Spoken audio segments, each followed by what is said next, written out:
Unlike the color-changing chameleon or the shape-shifting octopus, ducks don't really stand out that much compared to the other animals. However, as it turns out, ducks do in fact have some traits that are superior to other animals in certain isolated aspects. In this video, I'm gonna tell you guys about a few. First of all is a duck's vision. Because their eyes are located on either side of their head, they have a field of vision of nearly 340 degrees. And thanks to the shape of their eyes, they can see objects both near and far simultaneously. And like all birds, ducks have an extra set of cones in their eyes which allows them to see ultraviolet light. That's why they perceive color slightly different than humans. Not only do they have good eyesight, but they can also perform unihemispheric slow-wave sleep, meaning they could sleep with only half a brain.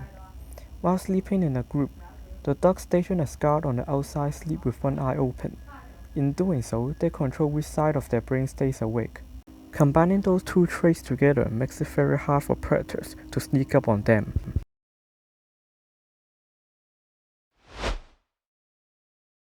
Next is their high resistance to cold.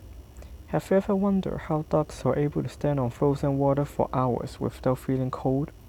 Well, this is only possible because ducks have a countercurrent heat exchange system at the top of their leg. What's happening is the warm blood from the duck's body flows down their leg and comes into close contact with cold blood traveling from their foot back up their leg.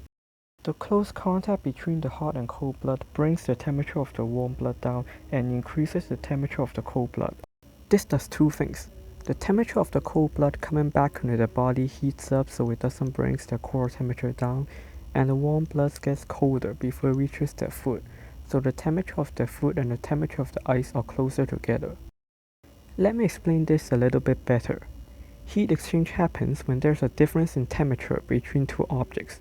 The bigger the difference in temperature, the quicker the heat will move from the hot object to the cooler object.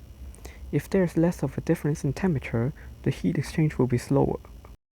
So when the warm blood from a duck's body travels down their leg and gets cooled by the blood traveling from their foot, the difference between the temperature of the ice and their foot gets smaller, which means that by the time the blood gets all the way down to their foot, it's quite cold and the heat exchange decreases. Surprisingly, ducks that are standing on ice loses only 5% of their body heat from their feet, and they loses 95% from their body even though they are covered in warm feathers. The countercurrent heat exchange system helps them survive in cold temperatures. So preening is the process by which ducks clean themselves, like getting rid of dust, dirt, and parasites from their feathers, while also helping to waterproof their outer layer. During preening, ducks spread a waxy waterproof oil secreted by their uropivial gland, which is located near the tail.